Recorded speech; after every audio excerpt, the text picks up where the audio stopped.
Então vamos lá, né? Nosso capítulo 18.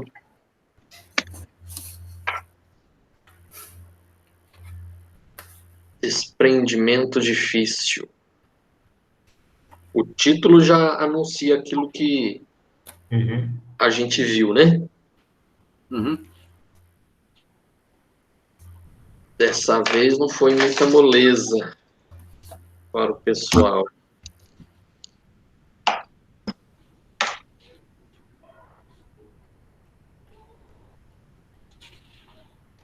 Então, a nossa pergunta número 1. Sendo Cavalcante devotado à religião, assim como Dimas e Fábio, por que, ao contrário destes, temia a morte? Por que não devemos temer a morte e o que fazer para não temê-la? Vocês têm medo da morte ou não? Sinceramente, a gente fala uma coisa e na hora H a gente vai ver a história certa, né? Eu não penso na história. Pensei nisso ainda. Não tem medo, não. Mas, vamos ver, acho que vai depender muito da dor, né, que ele está sentindo. Se for que nem um passarinho, como dizia minha sogra, puff, minha sogra sentou na cadeira de balanço e assim, Olha, foi rápido, hein? Foi simples, indolor. Meu pai foi dormindo, nem viu. Quando ele acordou, estava morto. Você falou dormindo aí, eu lembrei ontem no curso de médico, estava falando do desdobramento, né? Sim. Então, o cordãozinho fluido, o espírito dele foi passear, alguém cortou. Pois é. Mas assim é bom, né?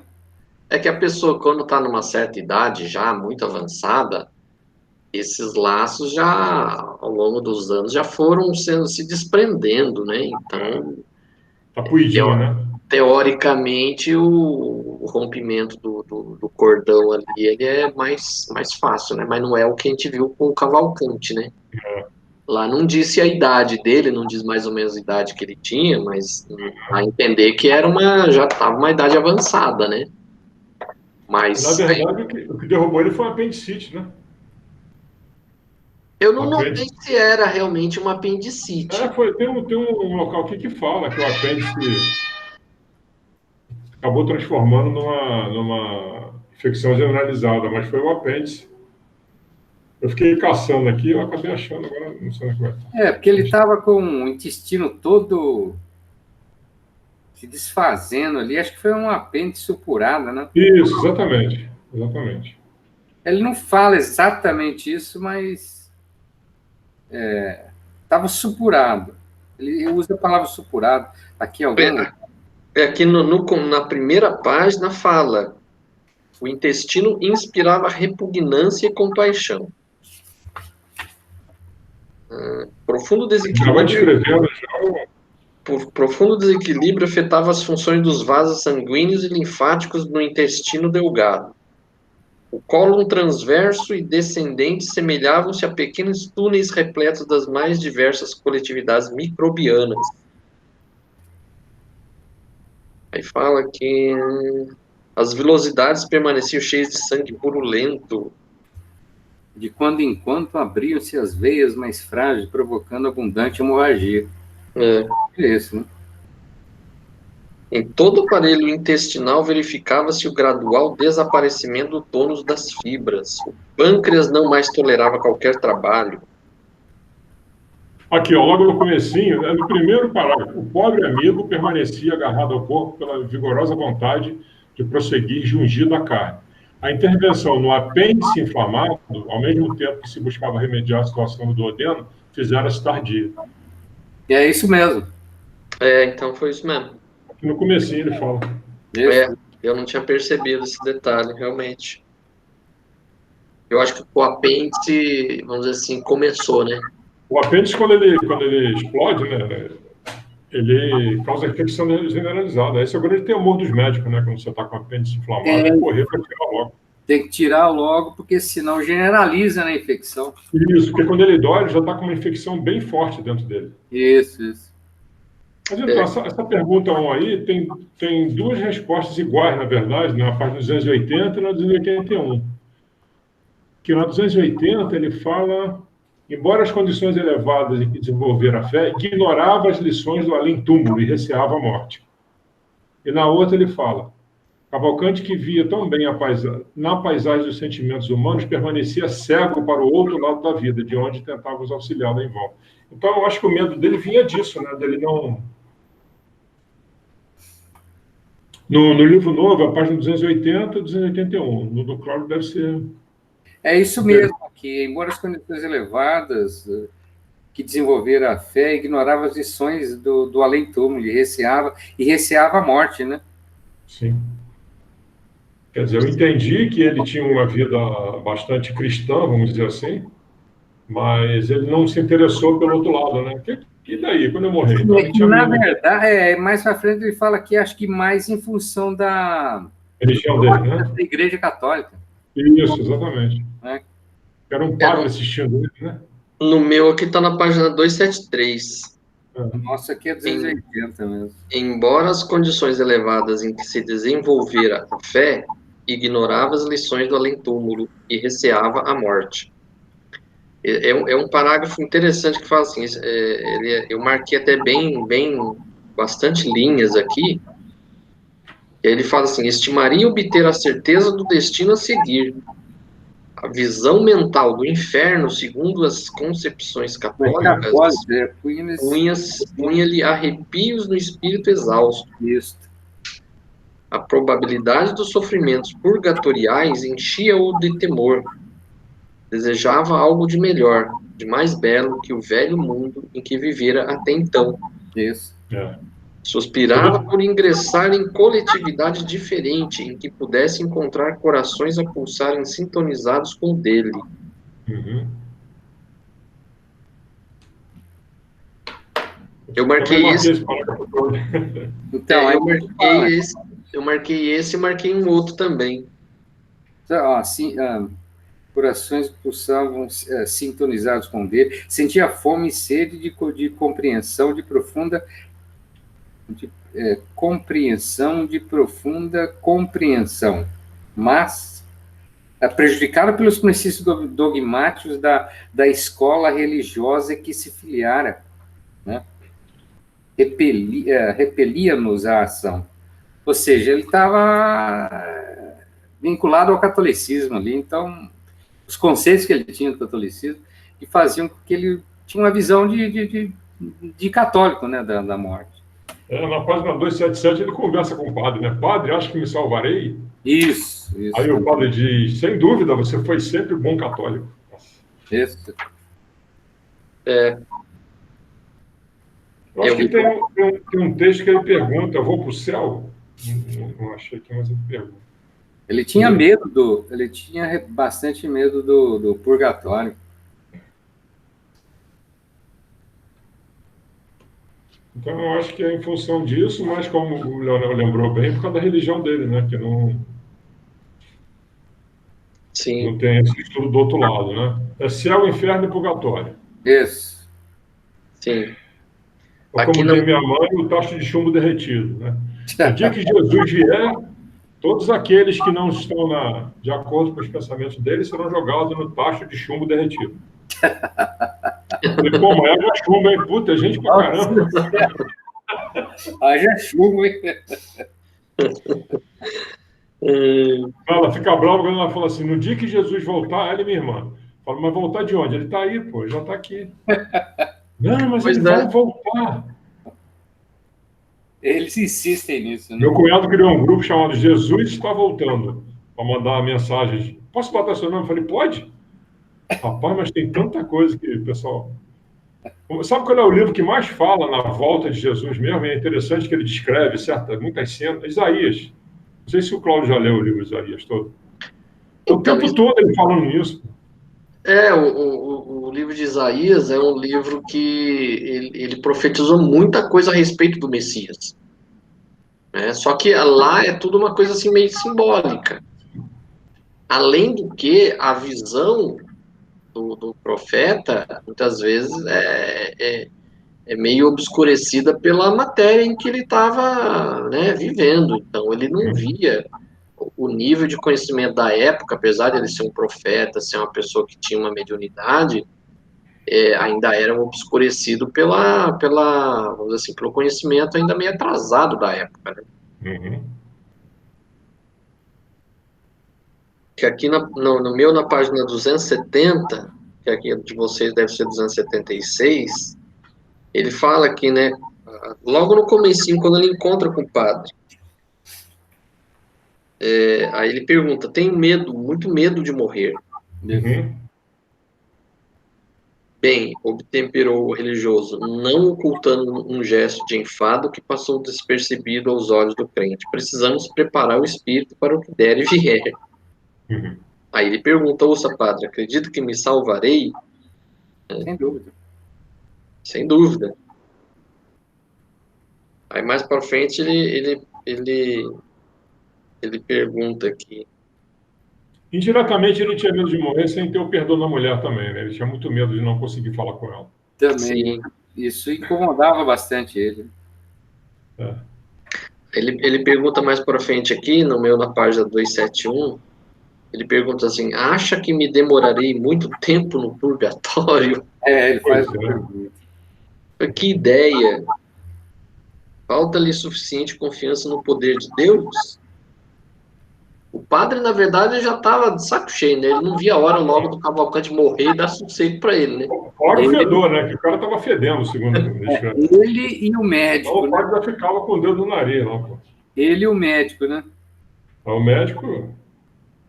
E eles debocham dele, né? Tem uma cena, tem um texto aqui que eles conversam debochando. Vai morrer ou não vai? Aí o cara pergunta, né? Afinal, o que acontece com o Cavalcante? Morre ou não Morre morre? ou não morre? Eu fico cansado de tantos casos cumpridos. Aí o médico ainda fala, tem sido gigante na reação. Aí ele fala, venho examinando a possibilidade da eutanásia. Isso. Exatamente.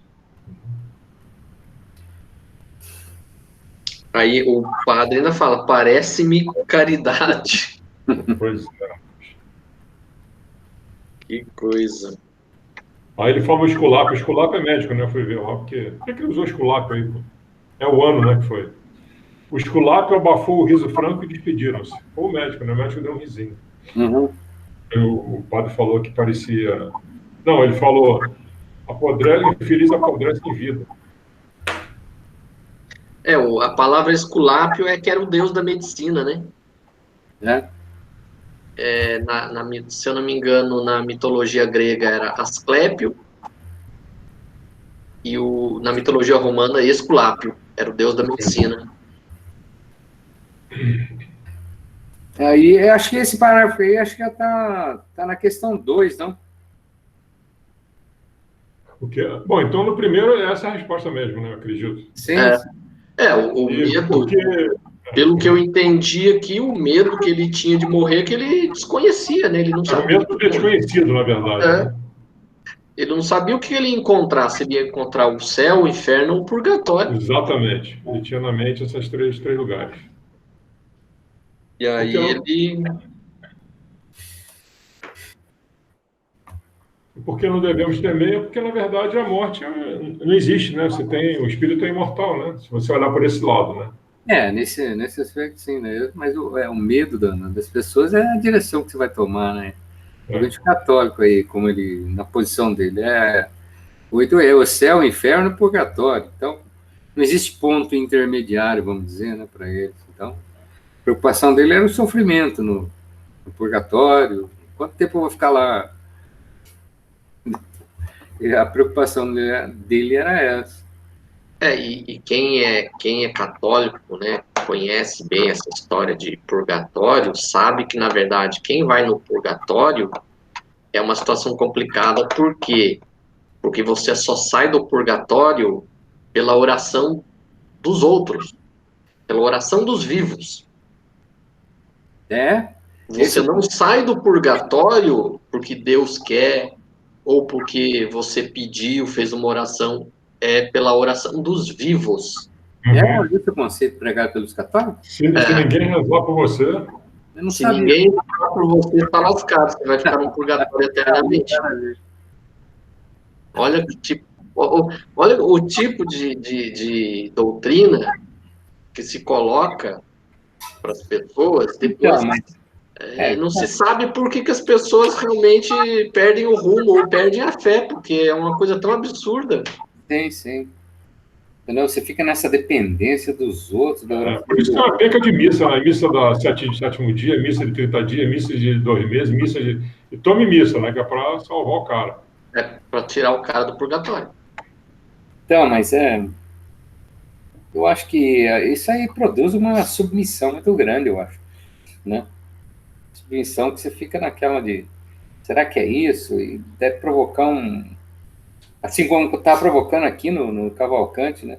Esse inconforto, pô, o que será que vai acontecer comigo? Onde que eu vou? O que eu tenho que fazer? Entendeu? Acho que o cara sai, fica naquele, né, desequilíbrio emocional muito grande para poder ter o discernimento para onde vai, como vai, o que vai acontecer. Será que eu mereço? Será que eu não mereço? O que vão fazer comigo? O desconhecimento do que acontece depois da Justamente. morte é uma tortura para quem está prestes a morrer, porque Então, justamente. a pessoa começa muitas vezes a rememorar as coisas que fez em vida e aí começa a ficar com medo, porque nessa vida quem é que é santo? Ninguém fez, ninguém é santo. Todo mundo comete seus erros. Então, todo mundo na hora fica com medo de ir para o inferno. Então, justamente. Acho que E produz essa insegurança muito grande, né? Então. é um caso interessante porque muitas vezes você vê pessoas que passam por fenômenos de quase morte, né, a famosa EQM, experiência de quase morte, e muitas vezes essas pessoas mudam completamente a maneira de viver, de ver as coisas depois dessa experiência, porque é uma coisa tão marcante, a pessoa ficou prestes a morrer. Isso. A pessoa, depois quando a pessoa volta, a pessoa percebe que tem que mudar de vida. Né? E aí você vê muitas mudanças em pessoas que passaram por essa experiência por causa disso, porque a experiência de estar ali prestes a morrer é um negócio dramático. Sim, deve ser, e deve produzir esse impacto grande, né, no íntimo de cada um. Agora, o que eu acho mais ruim é você ficar submisso a determinados conceitos e preso a determinados conceitos impostos, de repente, pela igreja, né? A igreja usar disso como, né, moeda de troca para, entendeu? Para submissão, tem que fazer isso. Que não funciona. Entendeu? Não funciona, então, justamente. Agora, o cara não olha para o íntimo dele. O que vai valer é o íntimo dele. Entendeu? Eles não focam nesse aspecto, né? A pessoa tem que trabalhar o íntimo, né? A reforma íntima, etc., para poder ter esse merecimento, etc. Então, Essa questão de céu, inferno, purgatório, a gente sabe, né, historicamente, a origem disso daí, que isso aí está no paganismo.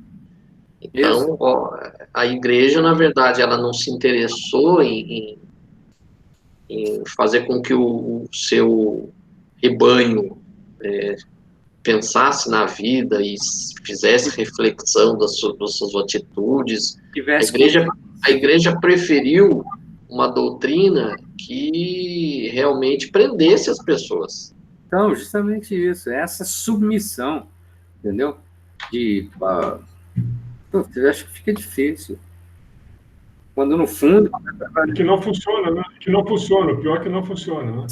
Porque se você conversar com os católicos, eles vão dizer que dificilmente alguém vai para o céu. Para ir para o céu tem que ser uma Maria Teresa, uma Irmã Dulce. Acho que vai tudo no mínimo purgatório. Então isso causa um pavor tremendo também. Isso realmente não tem sentido. Pô, não, você tem que ser uma Maria Teresa. O cara vai falar, olhar para ele e falar, nossa senhora, eu estou longe. O que eu vou fazer? Eu preciso ir para o purgatório. Até porque eles falam, se eu for para o inferno, eu estou ferrado, nunca mais eu saio de lá. Justamente, é um estado condenatório, né? O cara entra no estado assim, pô, é um caminho sem volta, entendeu? Então, como teve um expositor que falou numa das aulas, ele falou assim, Deus não é nosso pai? Sim. Qual pai gostaria de ver seu filho arder infinitamente no fogo do inferno? Pelo menos por esse lado aí, pô, pensa um pouquinho. Sim, não tem muito sentido. Não tem sentido você ter uma condenação eterna. Isso foi uma forma de tentar, vamos dizer assim, prender as pessoas e, vamos dizer assim, vincular as pessoas à religião. Se, se o cristianismo tivesse, desde o princípio, se mantivesse de uma forma assim, libertária, ou seja, você não tivesse que se prender a nenhuma religião, não existiria o catolicismo, não existiria sacerdotes, não existia toda essa coisa financeira que existe em torno das religiões. Então, para que você precisaria de um sacerdote para se dirigir a Deus? Ninguém Pois precisaria. é. Então, qual é o sentido de existir sacerdotes, de existir a igreja? Não existiria. Então, não interessava para as pessoas naquela época.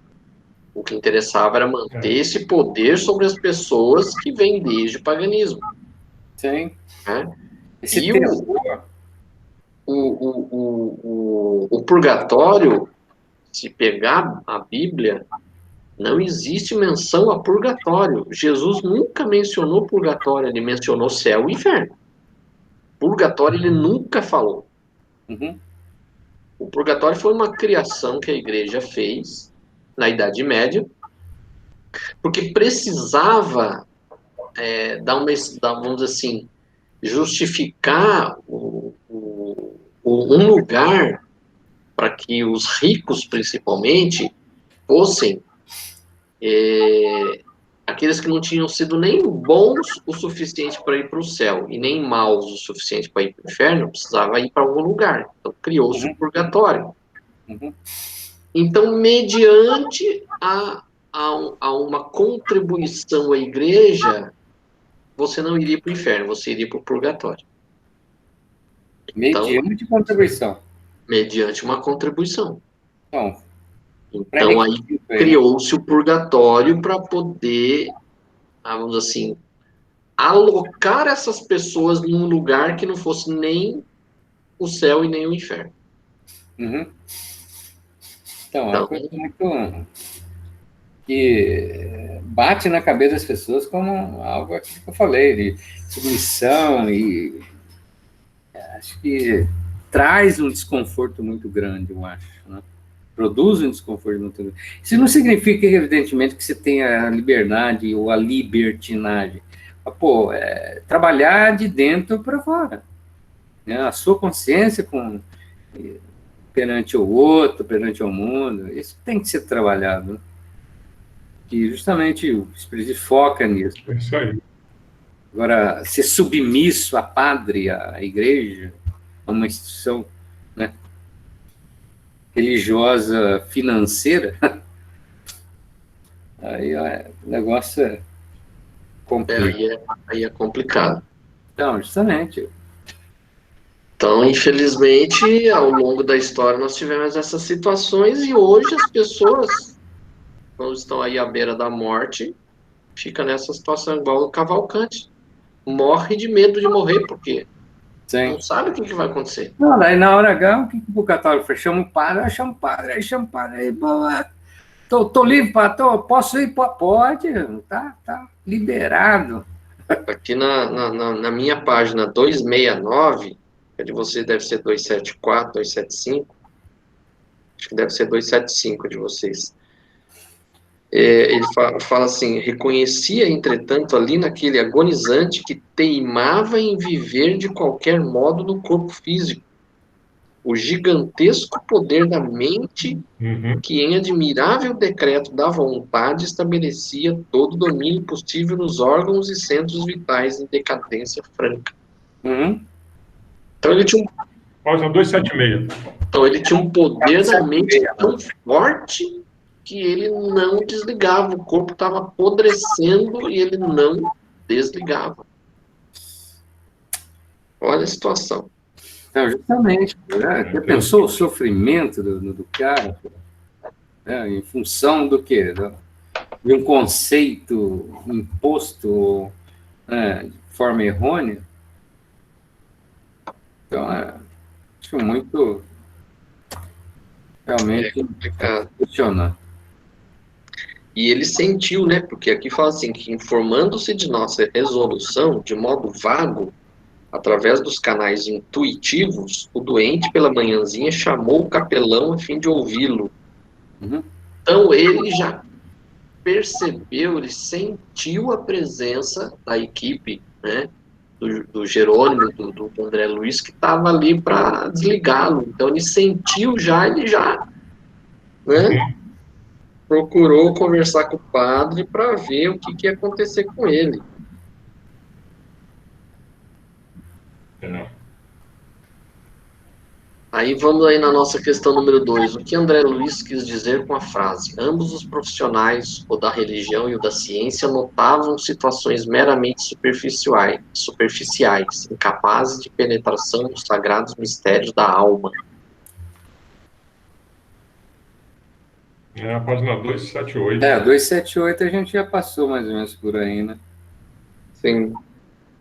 Então, o parágrafo tem essa frase aí, né? Ambos profissionais, aí ele continua dizendo: entretanto, para compensar tão descaridosa incompreensão, Cavalcante era objeto do nosso melhor carinho. Ou seja,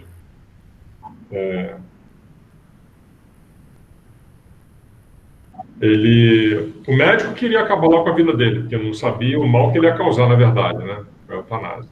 E o padre, naquela de céu e inferno, querendo mostrar que ele era um cara do bem e que ele ia para o céu. Então, nenhum dos dois sabia exatamente o que estava do outro lado, né? O padre. Como ele diz aqui, situações meramente superficiais. Isso. A cena chocava pelo desrespeito, né? Ambos os profissionais, a religião e da ciência, notavam situação meramente superficiais, incapazes de penetração nos segredos, mistérios da alma, né? Aquele que deveria dar um... Na outra página ele fala: o pobre sacerdote ainda não possuía olhos de ver. Isso. Olhos de ver. Isso, Ou seja, o padre não estava enxergando nada, né? O padre que deveria dar o consolo espiritual para ele, na verdade, estava querendo que ele morresse logo, sem a menor ideia do que acontece, né, do outro lado. Uhum. E o médico, que muitas vezes não acredita em nada disso, tá ali só para assistir o paciente nas últimas horas, né? E, tipo assim, a gente sabe na medicina hoje em dia, eu lembro quando minha mãe estava internada, que ela tinha sido atropelada e tudo mais, ela estava internada lá numa situação bem ruim, e a médica, num dos dias que a gente foi lá de visitação, que ela dava explicação a respeito, né, da situação do paciente, Uhum. não, estamos aqui, estamos gastando muito com ela. Quase que eu fui embora naquela hora. Falei, tá gastando muito. Primeiro que a gente tá pagando, a gente paga impostos nesse país, é para isso. O seguro, o convênio, etc. Então o médico, na verdade, muitas vezes ele tá ali mesmo só interessado no quanto que tá gastando. Não tá interessado na vida do paciente. Tem bons médicos, lógico. Esse tipo de médico é uma exceção. A maioria são bons profissionais. Mas tem uns que não está interessado na vida do paciente, está interessado que eles ou eles recuperem, saia logo, ou morra logo. Isso tem mesmo. É um comércio, né? Medicina é comércio, né? Um grande... Com certeza. Se vai morrer, morre logo que vai botar outro no lugar. Desocupa o link. Não precisa entrar com o outro aí. Infelizmente, é isso daí. Nosso item número 3. O que Jerônimo quis dizer com a frase: ninguém corte onde possa desatar. É isso aí. Acelerar para quê, né? Página 281? 281. 281.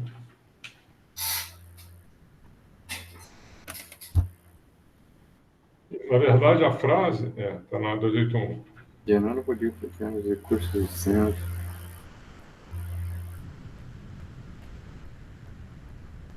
No meu tá na 274. O André Luiz, na hora, entendeu, né, o que ele quis dizer, porque ele falou isso que o André Luiz estava, assim, questionando, né? Jerônimo poderia aplicar-lhe recursos extremos, mas absteve-se. Querido por mim, ele queria ver, na verdade, o Cavalcante desencarnar logo, né, o André Luiz, pelo que eu entendi. E não entendia por que o Jerônimo não fazia isso, né? Porque o Cavalcante estava resistindo a todo momento. Uhum. Quando o Jerônimo ia lá, aplicava uns passes nele para ele acalmar, para ele começar, né, a pegar num sono que pudesse fazer ligamento, ele na hora ele travava e ficava lá, né? Se pudesse, tomava lá um cafezinho forte. Não vou ficar aqui, não vou morrer. Ele não queria dormir, você lembra? É. Uma parte aqui que ele falou que ele não queria dormir, hipótese alguma, porque tinha medo de morrer durante o sono. É. É E duro, aí, não. toda vez que o Jerônimo tentava fazer o desligamento, ele resistia. Aí o André Luiz não entendia, pô, né? Vamos despachar logo, né, Uhum.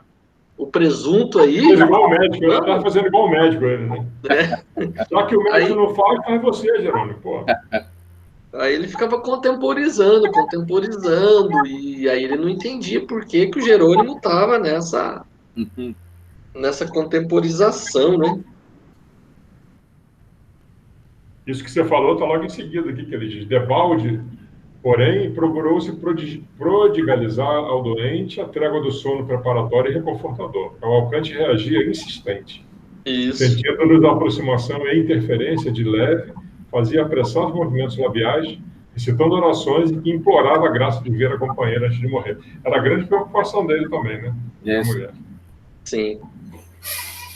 Ele não queria sossegar enquanto ele não conseguisse ver a ex-mulher. Acho que para trás aqui, inclusive, acho que com o padre, ele tenta, né, ver com o padre se o padre consegue trazer a mulher, né? E aí o padre não dá bola para ele. Na verdade, ele nem sabia que a mulher tinha morrido, né? Ele estava... Não sabia, né? Ele não sabia. Já tinha morrido, acho que há 3 anos, 2 ou 3 anos. Acho que um ano atrás, parece. Um ano? Um ano. Logo aí no final da 281. Desentuado irmão, comentou Bonifácio, comovido. Não sabe que a consorte desencarnou há mais de um ano, né? Mais de um ano. Num catre. Vítima Qual de... a placa que você falou? Final da 281. Ela morreu de infecção luética, que eu fui ver, é sífilis. Isso. Luética. Gente boa, né? Ela era, pelo visto, não era uma dona de casa recatada, né? Como se diz. Porque aqui na página 270, na minha 270, de você deve ser 276, 277, quando ele ainda estava falando com o padre, né? Ele fala assim: eu desejaria morrer noutras condições, segundo lhe confessei. Fui abandonado pela mulher há muitos anos. Uhum. Sabe que ela me trocou por outro homem e fugiu para nunca mais. Então, ele tenta ver com o padre, né? Ele fala, né? Quem sabe não fui o culpado, então ele começa a se culpar, né? Então, ele tenta ver com o padre se o padre consegue trazer a mulher dele. Há 11 anos perdi-a de vista. Uhum.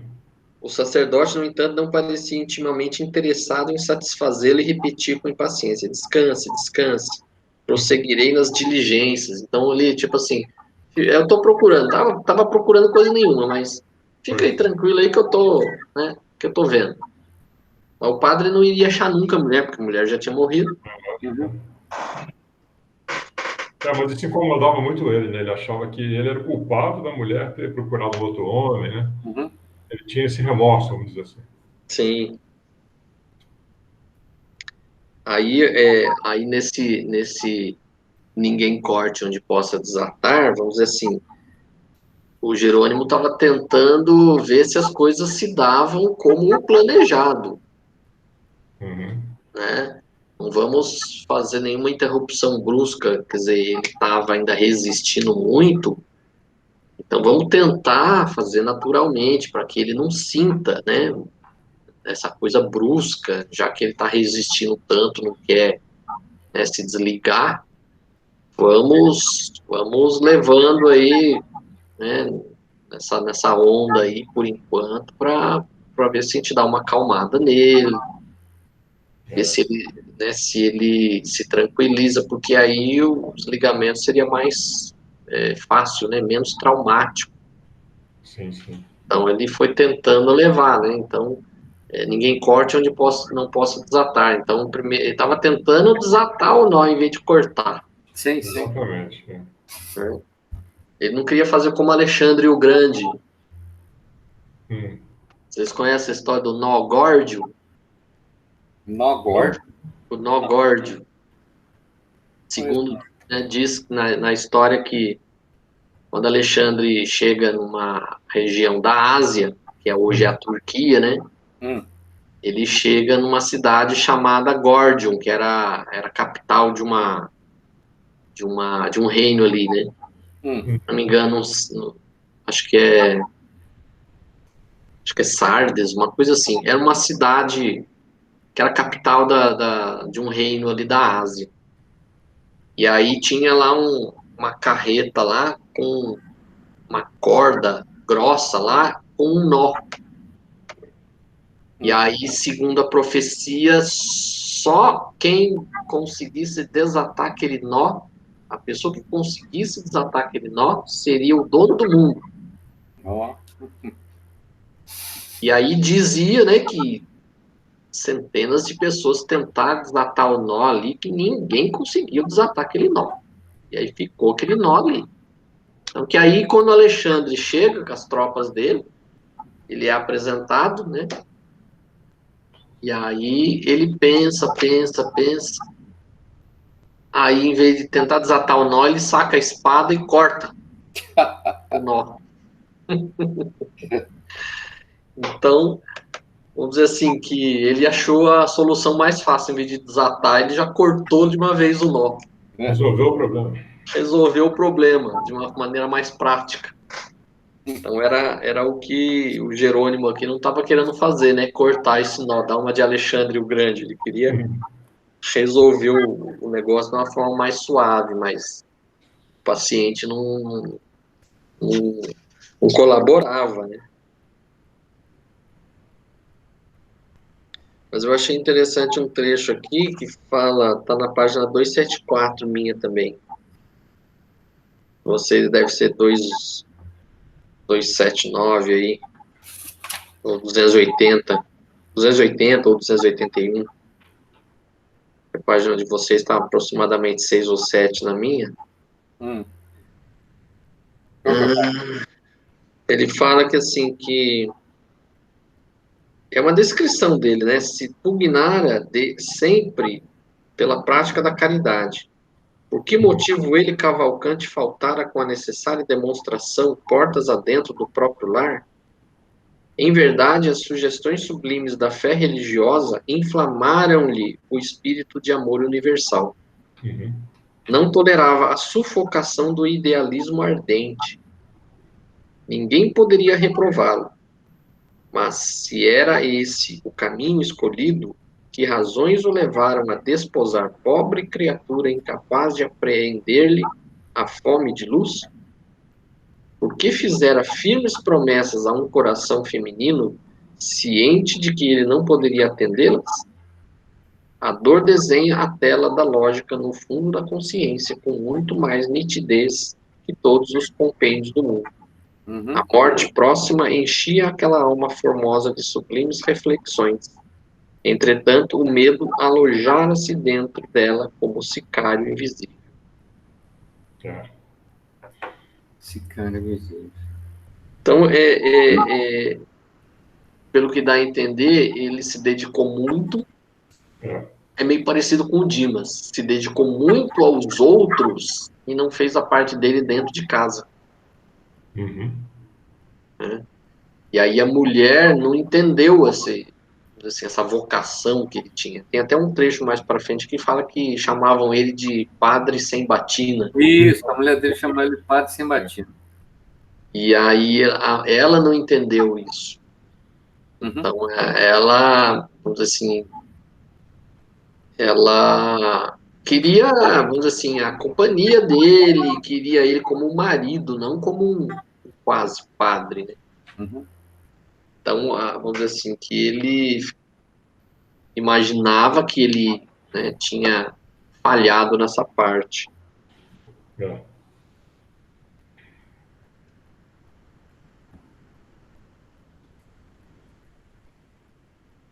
E aí tem um trecho aqui que aí eles já começam a considerar, né, a hipótese de trazer a ex-mulher dele, porque grande parte da resistência que ele demonstrava era assim, a intenção de poder falar com a mulher antes de morrer, né?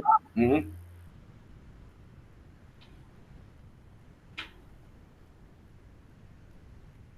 O item 4.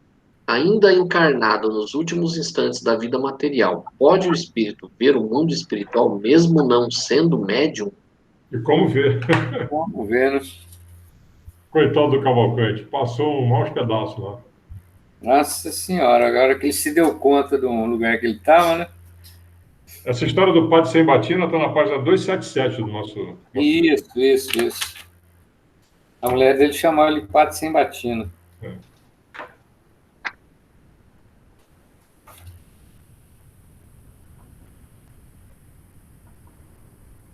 Essa história aí de ver na hora que está morrendo, selecionei duas páginas aqui, 282 e a 284.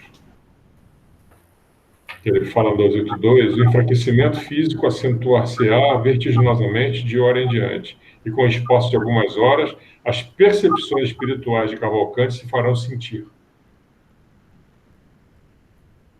Página 282, no segundo parágrafo, no final do segundo parágrafo. Final do segundo.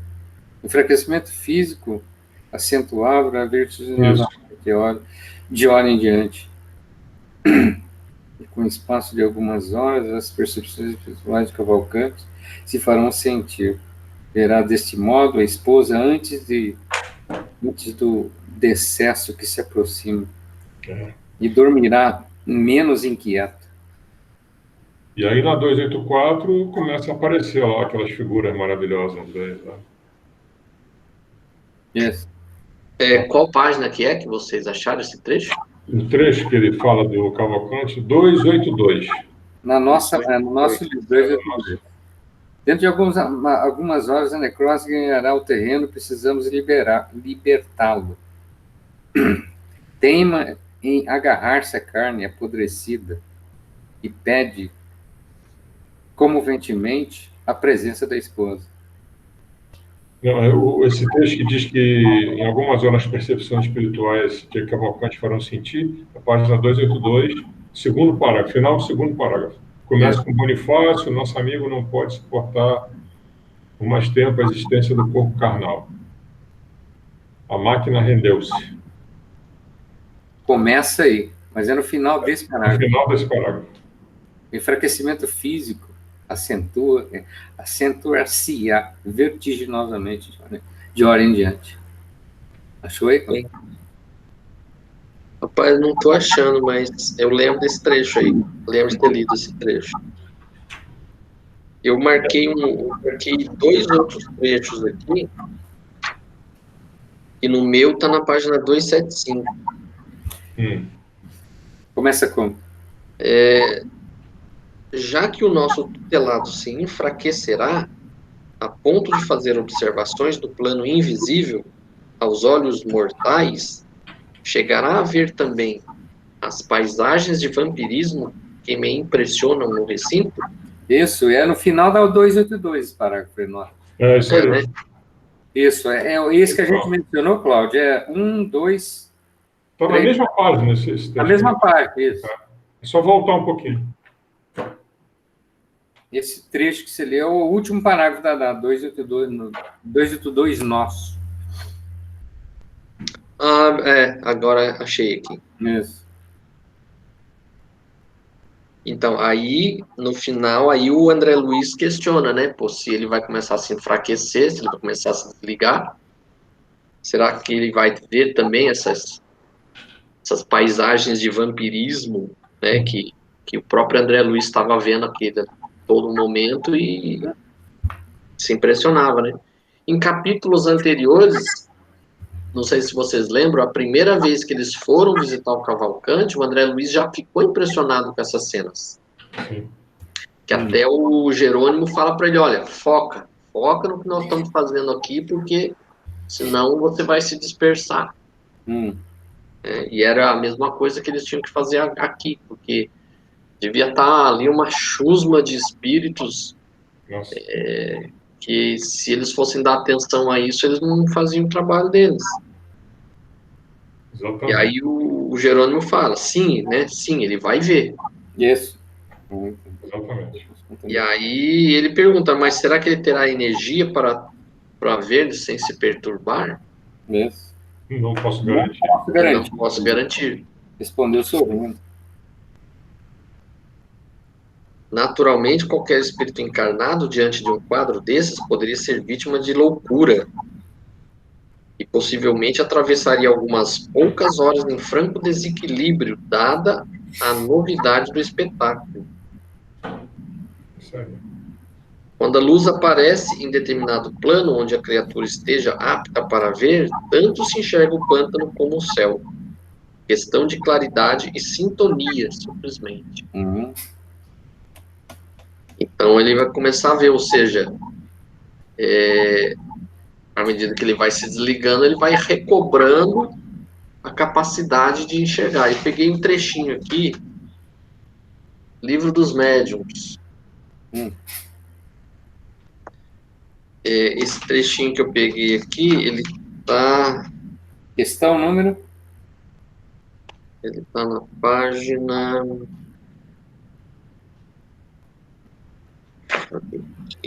Se eu acho que tá. Eu marquei. Livro dos Médiuns, capítulo 6. Ele fala das manifestações visuais. Questão número? Então, o Livro dos Médiuns aqui, ele tem os parágrafos aqui, né? Ele está no parágrafo... Ele está numerado aqui no parágrafo 18 desse capítulo 6. Nos livros dos médiuns, cada parágrafo é numerado. Pelo menos no meu está numerado. Mas não tem as questões? Não. No livro dos espíritos foi... não, desculpa, desculpa. É dos médiuns. Dos médiuns, estou falando com o livro dos espíritos. No livro dos médiuns, o capítulo 6, que fala de manifestações visuais, no parágrafo 18, ele faz a seguinte pergunta. Por que certas visões são mais frequentes nas doenças? Aí ele fala, elas ocorrem igualmente no estado de perfeita saúde, mas na doença os laços materiais se afrouxam e a fraqueza do corpo deixa mais livre o espírito, que entra mais facilmente em comunicação com outros espíritos. Então, vê que na doença, esse laço ele fica mais frouxo. Então, você desligando um pouco mais do corpo físico, aí você começa a ver aquilo que está no mundo espiritual. Sim. Eu peguei um outro trecho aqui também, do Livro dos Médiuns também, que fala o seguinte... Qual que é o número desse aí? Porque os parágrafos são numerados, dependendo do capítulo, né? Eles vão... São numerados. Aqui é no capítulo 14, os médiuns. Aí fala no item número 5, médiuns videntes. Aí começa com o parágrafo 167. Aí um pouquinho mais para frente ele fala assim: o médio vidente acredita ver pelos olhos, como os que têm a dupla vista, mas na realidade é a alma que vê. E por essa razão eles tanto veem com os olhos abertos ou fechados. Dessa maneira, um cego pode ver os espíritos com o que os que veem visão normal. Então, o que ele estava vendo porque, primeiro, os laços estavam se afrouxando já, e segundo, que ele estava vendo com os olhos do espírito, não os olhos materiais. Então, no Livro dos Médios, capítulo 14 e capítulo o quê? Tem um outro. Então, capítulo 14, no parágrafo 167. 167. 167. E o outro é no capítulo 6. Capítulo 6, o parágrafo é 18. Ok. 18. Vou dar uma olhada depois. Então é interessante você ver que ele já estava naquele início do desligamento, né? Por isso, então, mesmo, assim, médio, a faculdade da visão, ela é uma faculdade do espírito, todos têm essa capacidade de ver.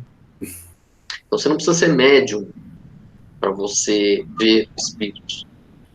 A visão de espíritos é uma faculdade do espírito. Então, ser médium é você atuar como intermediário entre os espíritos e os encarnados. Isso é ser médium. Agora, simplesmente ver espíritos, isso não significa necessariamente mediunidade. Você está exercendo, né, uma faculdade que é sua, que é ver o espírito. Então, isso não é a mediunidade em si, é uma faculdade que o espírito tem. Inerente a ele. É inerente, faz parte, é uma característica. Certo. Né? Pior que ele estava vendo e gritando e falando, estava achando que ele estava enlouquecendo, né? Você vê mais à frente, quando ele começa a ver. Na minha página aqui. Vivendo em Casa de Loucos. Ele fala na página 284. Sim, Estarei no inferno ou vivendo em Casa de Loucos? Bradava sobre o horrível tormento moral. Os demônios, os demônios. Ele achou que estava no inferno, né? Estarei no inferno. Estarei no inferno ou vivendo em Casa de Loucos? É isso aí. 284. Terrível. E aqui fala assim, o que diz ele? Porque ele pensou que o espírito era o demônio. Aí o demônio fala para ele, né? Não sou o demônio, não. Diz que não é o diabo. Afirma que o doente lhe deve. Então eram os cobradores. Sim.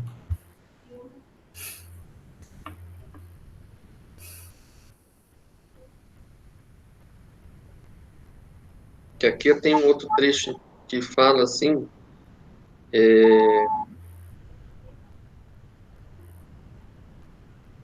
que ele pergunta, né,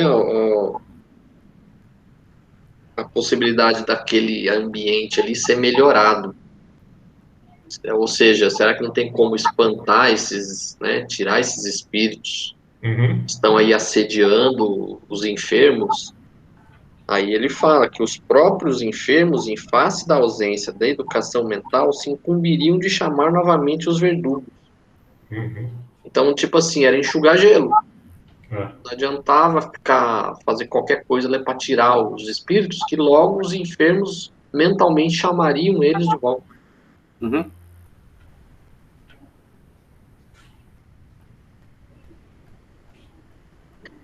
Qual a importância da visita da ex-esposa antes da desencarnação de Cavalcante? Por que se sentia culpado?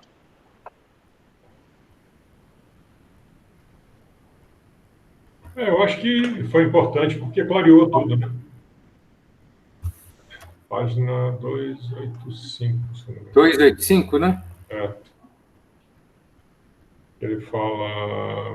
Deixa eu ver aqui.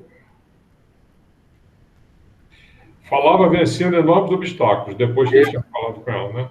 No entanto, notava-se que aquele entendimento lhe fazia imenso bem. A mente apaziguara-se ele. Contemplava a esposa reconhecido, quase feliz. Isso mesmo. Sim. Eu peguei 2 trechos aqui. Eu peguei esse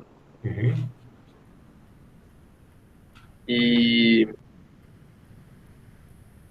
eu marquei um logo no começo, que no meu aqui tá na página 270.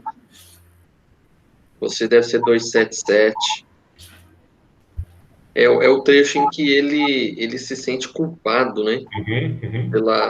Pela mulher ter abandonado. É nesse trecho que ele fala, né? Que ela chamava ele de padre sem batina. Isso. Exatamente. Mas na continuação lá da 285, na 286, tem mais um textozinho também que ele fala: o moribundo escutou-a, esboçando expressão fisionômica de imensa alegria. Fitou-a em êxtase totalmente modificado e murmurou: agora estou satisfeito, graças a Deus. Sim.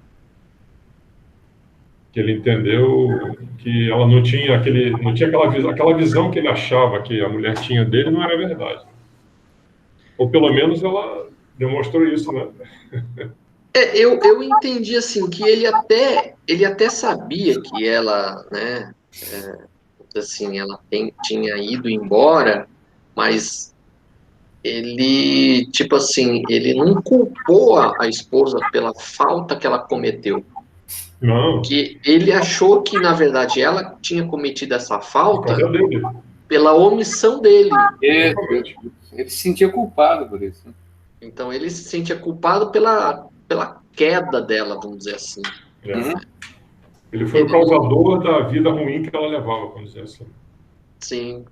Ele abandonou ela, ele não prestou atenção nela. Realmente, de certa forma, foi isso, né? Ele não olhou para a família, que a esposa era a família dele, né? Sim. E ela não entendeu isso, na verdade, né? É o que hoje, por exemplo, fala-se muito de quando os pais se separam, os filhos geralmente fica com a mãe e o pai não aparece mais. Então é o que eles chamam de abandono afetivo.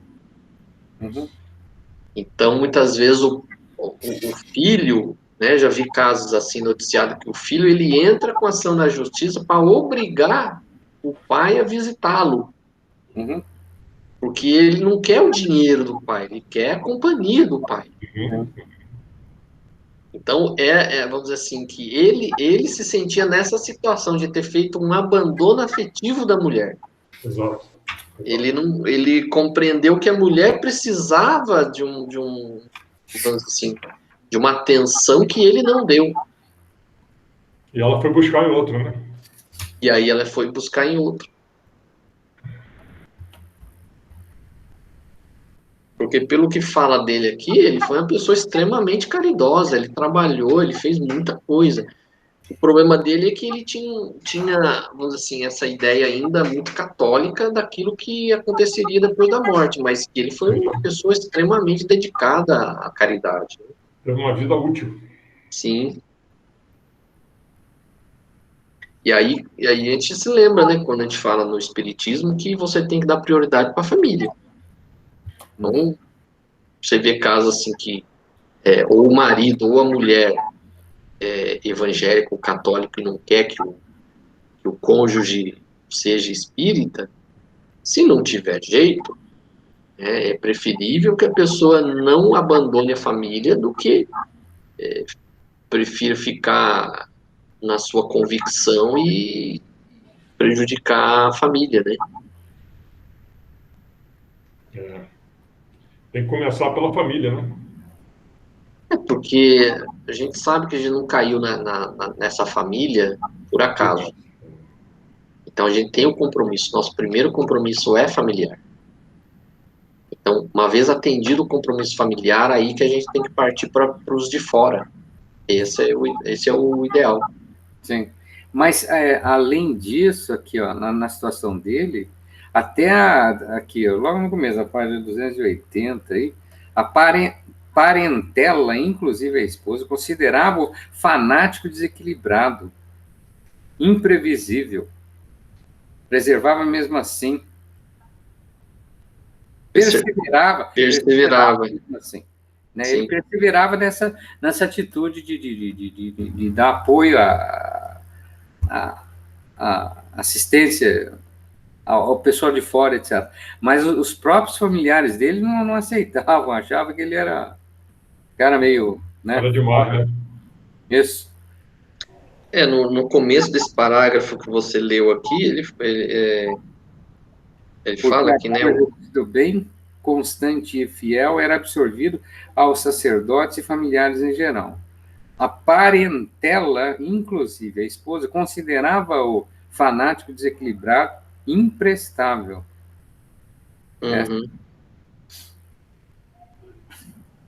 Porque aqui fala assim que ele no começo do parágrafo, fala assim, percorrer as estradas terrenas de coração aberto à prática do bem. Isso. Não compreendia Jesus encerrado nos templos de pedra, à distância dos famintos e sofredores que choravam por fora. A doutrina que abraçara não lhe oferecia ensejo de mais vasta aplicação ao exemplo evangélico. Era compelido a satisfazer obrigações convencionais e a perder grande tempo através de manifestações do culto externo. Então, ele, no íntimo, ele tinha essa ideia de que o cristianismo, né, a caridade, não deveria ser encerrada dentro do templo em manifestações puramente ritualístico. Não era só ficar fazendo discurso, era mãos à obra, era realmente trabalhar em prol dos outros. Mas ele abraçou uma religião que não entendia muito bem dessa forma que ele entendia. Então ele ficava muito nessa questão, pelo que fala aqui, ele era compelido a satisfazer obrigações convencionais e perder grande tempo através de manifestações de culto externo. Então ele tinha que ficar participando da missa e em outros ritos, né, do catolicismo, que era só ritual, não era nada de prático, né, em termos de caridade, de ajuda aos outros, né? Então, católico com características espíritas. Porque esses 5 eles vieram buscar, que é o objeto do livro, são 5 colaboradores do nosso lar. Então. Você entendeu? Só que quando cada um reencarna, cada um tomou um rumo diferente. Né, aquela lá virou evangélica, né, presbiteriana, outros foram espírita, ele foi católico, então, vamos dizer assim, mergulharam na carne e aquilo que eles tinham intimamente ficou meio que obscurecido pela matéria, mas intimamente cada um tinha a sua convicção, que era o caso do Cavalcante. Então ele entendia que Jesus, como fala aqui, ele não compreendia Jesus encerrado nos templos de pedra. Mas ele abraçou a religião católica, que era uma coisa meio amarrada. E como a vida toda dele ele aprendeu a religião católica, então ele não conseguia... Eu entendo aqui que ele vivia meio que um conflito. Ele queria ele tinha uma concepção diferente, mas o formalismo carregava ele para esse rumo. O formalismo católico, né?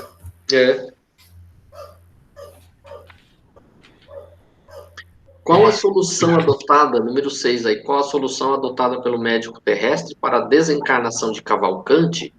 Por que o instrutor Jerônimo a reprovou? Eutanásia, né? Eutanásia. Ele reprovou, ele resumiu a reprovação naquela frase, né? Não corte onde possa desatar. Isso. Sim. O cara estava querendo cortar. Ninguém corta onde possa desatar.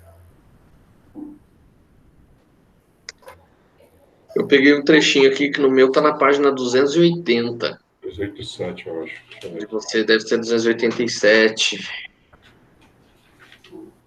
Então, logo depois da visita da ex-mulher, né? Então, a ex-mulher não queria ir embora, né? Queria ficar ali com ele, só que ela não podia ficar, porque ela tinha o caminho dela. E aí o Bonifácio dá um jeito de levar ela dali. Aí naqueles delírios dele, né? Do ponto de vista do médico, eram delírios da morte. Então ele falando lá dos vampiros, do não sei o quê, da mulher dele, que ninguém, né? O médico olhava, mas do que esse cara tá falando, né? Sim, sim. Ele já tá com delírios de morte.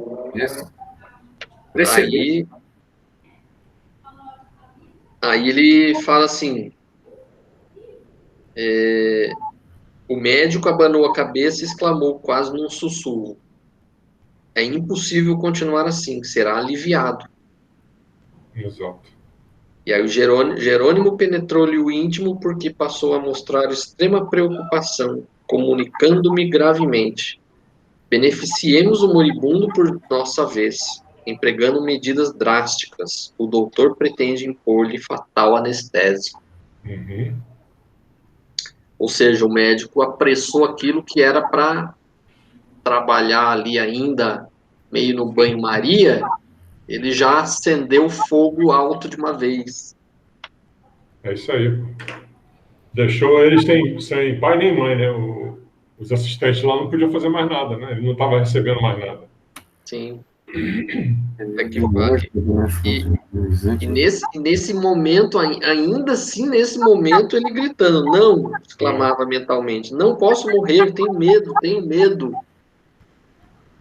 Quer dizer, se dependesse do Cavalcante, ele ficaria ali até virar osso. Ele não ia desgrudar de jeito nenhum. Sim. Mas o teimoso amigo continuava reagindo. Quando ele diz, Cavalcante para o espectador comum estava morto, não para nós, entretanto. Sim.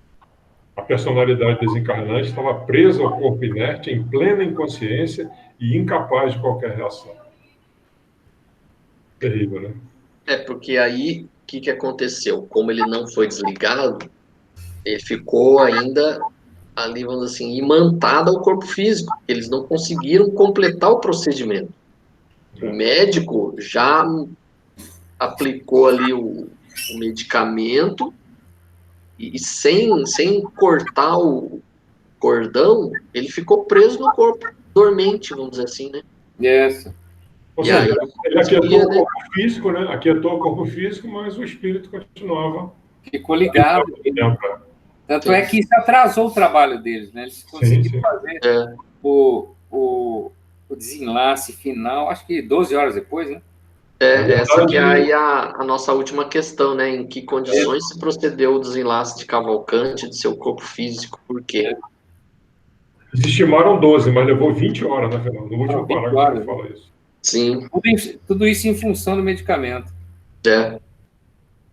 Então, você praticar eutanásia em humanos, né? Você ali no lado material, você não está vendo nada. Mas o problema que você está causando para aquele espírito, você não tem a menor ideia. Isso aqui é um exemplo. Quer dizer, não é o mesmo caso para todos. Mas é um... Essa ideia produz... os efeitos aí é que você falou, né? São variados. Varia de pessoa para pessoa. Vai variar de pessoa para pessoa. Porque aqui fala assim, Cavalcante permanece agora colado a trilhões de células neutralizadas, dormentes, invadindo ele mesmo de estranho torpor que o impossibilita de dar qualquer resposta ao nosso esforço. Quer dizer, é igual assim, você vai ajudar uma pessoa que está meio de muleta, aí você, né, segura ele pelo ombro, ajuda ele a carregar. Era o que eles estavam tentando fazer, porque no processo de desligamento, o próprio espírito também vai dar sua colaboração. Ali, nesse caso, agora, ele não podia colaborar com nada, então é como se tivesse que carregar uma pessoa dormindo. Então, você tem que fazer um esforço muito maior, Uhum. porque a própria pessoa não vai poder ajudar em nada. Então, eles tiveram todo esse problemão para poder resolver, que aí fala que só poderemos libertá-lo depois de decorridas mais de 12 horas. E aí, no último parágrafo, fala: e conforme a primeira suposição de Jerônimo, somente nos foi possível a libertação do recém-desencarnado quando já haviam transcorrido 20 horas Após o serviço. após serviço muito laborioso para nós. Uhum. Então, você vê o trabalhão que deu para eles o fato de ter feito a eutanásia, né? Quer dizer, tipo assim, o médico resolveu o problema dele ali, tchau, e largou o rojão na nossa mão. Uhum. Lamentável. Mas aqui nem fala da religião do médico, né? Será que ele tinha?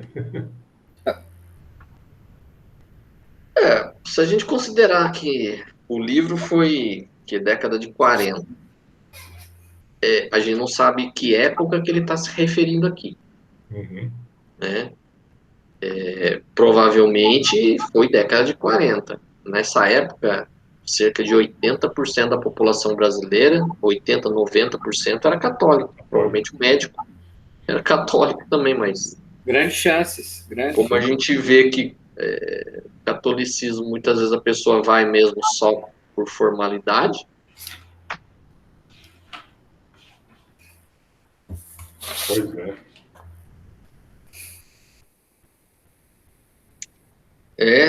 Esse foi difícil, hein? Cavalcante deu trabalho.